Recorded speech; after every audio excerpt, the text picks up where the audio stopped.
Do you live here? Yeah. You do? Papa. I don't believe that. What? I don't believe that. So where are you going? Rory, come on. Rory, come on.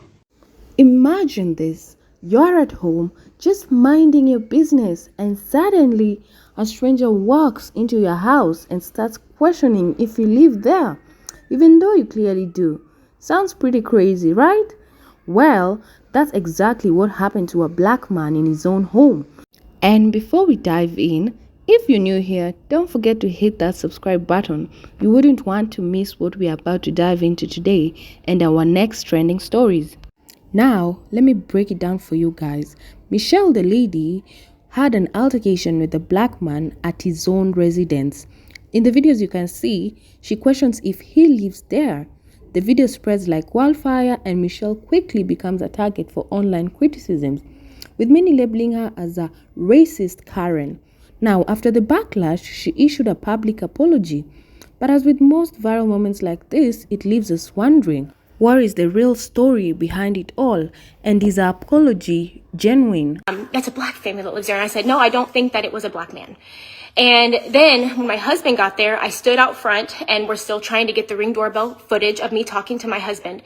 But he asked me again, he said, what house was it? And I said, it was this house right here. And he goes, are you sure it wasn't a black guy? He goes, because that's a black family. And I said, no, I don't believe that it was a black man. And so we get in the car and we go to pick up the stroller. And I've said this a million times, I have never felt the fear that I had even just pulling up in front of the house when John opened the door to get out of the truck.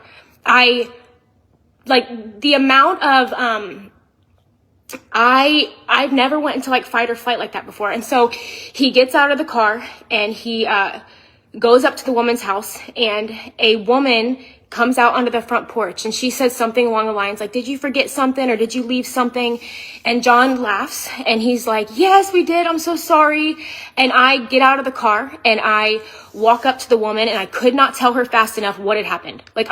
She walks out on the porch and I jump out of the car and I said, oh my gosh, yes, there was a man. And John was the one that said a man was following her, chasing her, following her is what I said. I use the word chasing, following me. And, so she said, I jumped out of the car and I said, I'm so sorry. I said, literally, I was pretending that your house was my house. I was walking up the driveway and then I was like turning in. Did I overreact? Maybe a little bit. People are going as far as saying they're not genuine apologies, that I'm out to get them for whatever reason that is. I don't know how it could be twisted that way. In her post, she said she was sorry for her actions, claiming she didn't mean to come off as racist. She expressed regret for what happened, but as we've seen many times before, an apology on social media doesn't always make up for the harm caused. Was it enough? The big question is, was the apology enough? Apologies are important, but they don't erase the behavior.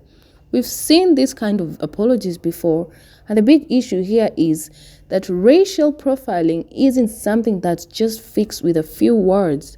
It's about changing deeply ingrained attitudes and making sure this kind of incidences don't happen again.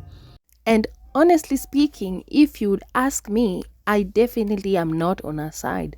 Like, why does she feel entitled to interrogate him in his own space? This isn't concern for safety. This is blatant profiling.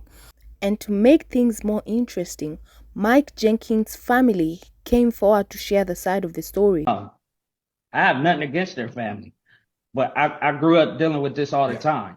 So we still have to live here. They live 2 streets over. We have to ride by each other's house. I'm okay with being cordial with riding by each other's house. Have no issue with them.